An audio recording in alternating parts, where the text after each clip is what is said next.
Bonjour, c'est Alice. Alors aujourd'hui j'avais envie de faire une vidéo pour déclarer mon amour à la découverte des jeux et à la redécouverte des jeux. Donc c'est un petit peu pour aller à contre-courant de tout ce qui parle d'épurer sa ludothèque, de sélectionner, etc. Bien évidemment, c'est pas contre les gens qui veulent faire ça, hein, voilà. Mais je voulais parler donc un peu d'autre chose. Donc moi vraiment j'adore découvrir des jeux, donc me confronter à un nouveau jeu, voir comment est-ce que ça marche, une nouvelle mécanique, un nouvel univers un petit peu, et juste me projeter dans un nouveau jeu, même si c'est pas forcément le meilleur jeu, c'est quelque chose qui me plaît en général. Donc pour moi ça vaut le coup d'être mentionné. Et aussi du fait que j'aime rejouer des vieux jeux. Donc par exemple, moi j'ai des jeux que j'ai pas sortis depuis 2 ou 3 ans. C'est clairement pas des jeux qui sont trop dans ma ludothèque. Même des jeux que j'ai pas sortis depuis 6 ans, c'est pas des jeux inutiles parce que le fait de pouvoir sortir un jeu au bout de 5 à 10 ans et de se dire ah bah je redécouvre ce jeu auquel j'avais joué il y a longtemps, ça me plaît bien, c'est le moment de revoir ce qui se passe sans m'en souvenir. C'est quelque chose que je trouve vraiment très très plaisant. À côté de ça, je suis assez peu collectionneuse dans le sens où j'ai pas tellement le plaisir d'avoir la boîte pour avoir la boîte, sur certains jeux qui me tiennent un peu à cœur, un petit peu, mais c'est plutôt rare.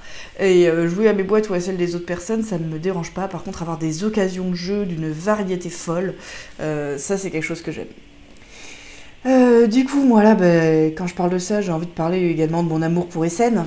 Donc Essen, donc le gros festival de jeux en Allemagne en octobre, tout début octobre cette année.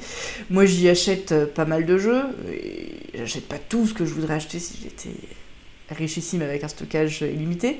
Et vraiment ce côté frénésie de pendant un mois ou deux, on fait que découvrir des jeux, on se lance dans des trucs qui nous font envie depuis très longtemps ou qu'on découvre sur le coup et qu'on se dit ah ça peut être pas mal. Les gros jeux, beaucoup sont annoncés avant, on les a un peu préparés, mais il y a toujours des choses sympas et le fait de craquer aussi pour des jeux dont on a envie depuis plus longtemps. Où on sait que par exemple l'année dernière j'ai acheté Pipeline, hein, qui n'était pas tout récent, mais que j'avais découvert et que j'avais pas eu trop l'occasion de rejouer. Et voilà, donc pour moi, ce côté vraiment frénétique de la découverte, totalement fou, pendant donc le salon, mais aussi après, toute la période de découverte où on se retrouve avec les gens pour tester toutes les nouveautés, et qu'on a sans arrêt des nouveautés à tester, qu'on n'a pas le temps de tout faire, et qu'on veut en faire encore plus, encore plus, encore plus. Moi, j'adore. Voilà. C'était pour dire ça. Je pense ne pas être la seule et je voulais notamment évoquer un peu rapidement 3 jeux dont le fait de redécouvrir en permanence des mécaniques fait intrinsèquement partie du jeu. On a donc les Legacy. Moi j'ai adoré Pandemic Legacy, qui est mon premier Legacy que j'ai joué, et les 3 saisons sont folles avec un fil rouge qui est vraiment fou et qui induit à chaque fois une nouvelle mécanique qui oblige à repenser un petit peu le jeu. Donc là on est plus dans une adaptation de module en module, mais ce plaisir de la découverte avec un fil rouge fait clairement partie du Pandemic Legacy et de beaucoup d'autres Legacy. Certains plus que d'autres. Par exemple Maracaibo, le fait de s'adapter aux nouveaux modules, c'est presque une analyse de setting plutôt qu'une vraie variabilité de mécanique, mais ça reste fait.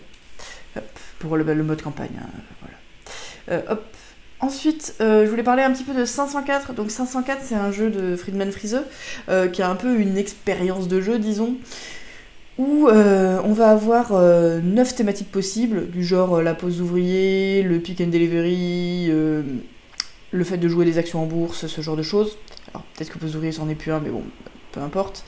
Et on va avoir trois catégories, donc la mécanique principale du jeu, la manière de faire de l'argent et la manière de faire des points. Et pour chacun de ces 3 modules, on va choisir un type de jeu différent et ça donne une nouvelle association de jeu à chaque partie. Du coup, chaque partie est vraiment un nouveau jeu avec un set de règles qui est fait pour s'adapter. Ça marche de manière assez étonnante. Vraiment, il y a des trucs qui tiennent la route. Il y a certains types de modules qui donnent des trucs un peu nazes et un peu plats. C'est pas des jeux dont on a envie de refaire 500 parties du même s'il y en a que j'ai trouvé plutôt sympa. Vraiment, il y en a un ou deux que j'avais trouvé bien cool. Et ça donne envie, donc sans arrêt, de réessayer des différents jeux, en fait, avec un générateur de jeux semi-aléatoire, puisqu'on peut choisir, bien évidemment, en fonction de ce qu'on a envie.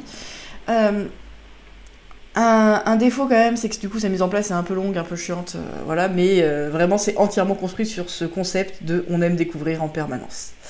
Hop. Un peu dans la même veine, il y a eu Welcome to the Moon, qui est sorti donc récemment, qui est donc un des jeux Welcome en roll and write, et les roll and write reprennent quand même pour beaucoup un principe assez similaire, et ce qui est sympa, c'est à chaque fois d'avoir une nouvelle petite énigme, une nouvelle petite résolution, en gros, de sa grille pour essayer d'optimiser d'une manière à laquelle on pensait pas encore. Et Welcome to the Moon fait ça très bien, il a 8 cartes de jeu vraiment différentes, avec à chaque fois des règles différentes sur comment est-ce qu'on va marquer les choses sur notre carte et qu'est-ce qui va scorer. On retrouve des idées en commun et la variabilité est vraiment folle. Moi j'en ai encore fait que la moitié et c'est vraiment des choses qui se ressemblent pas et clairement il a eu un gros succès parce qu'on voit que ce côté découverte permanente, variabilité, pas juste du setting, pas juste de comment optimiser mais vraiment des règles, plaît beaucoup. Et je voulais dire un petit mot dans un genre totalement différent sur Bureau of Investigation, qui est donc un jeu d'enquête. Donc là, on n'est plus purement dans de la mécanique reste similaire d'une enquête à l'autre. Par contre, à chaque fois, on se projette dans des choses qui sont vraiment très différentes, point de vue de l'état d'esprit et du type de raisonnement qu'on va faire. Et donc ça, c'est vraiment assez plaisant. On se retrouve déstabilisé à chaque fois, à se demander, ok, dans quel type d'univers je suis, comment je dois réfléchir.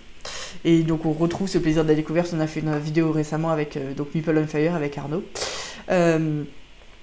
qui en parle beaucoup plus précisément.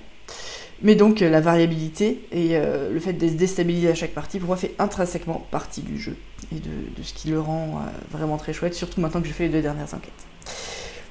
Du coup voilà, avoir plein de jeux c'est cool, en ressortir des vieux c'est cool. Là je parlais des jeux donc qui varient, une fois qu'on a fait le tour des variations de ces jeux là, pour moi c'est moins des jeux que je vais ressortir peut-être. Par contre voilà, il y a des jeux que j'ai pas joué depuis 10 ans, je sais plus quel est le dernier en date où on a fait ça, mais on a refait un Loyang quand ça faisait très longtemps, on a refait un Aura avec Labora. Bon là c'est sur de Rosenberg, mais très régulièrement je ressors des jeux que j'avais pas fait depuis plusieurs années. Et c'est un vrai plaisir. Voilà, en plus là je suis contente parce que j'ai des occasions de jouer avec des gens qui ont des jeux auxquels j'ai joué il y a très longtemps et que je ne possède pas, et du coup c'est très cool. Donc revendez les jeux que vous aimez pas, mais gardez un jeu qu'on aime bien et qu'on a peu l'occasion de jouer, c'est pas forcément ridicule. Voilà, c'était un petit billet d'humeur. Gros bisous à tous, et puis à une prochaine. Salut!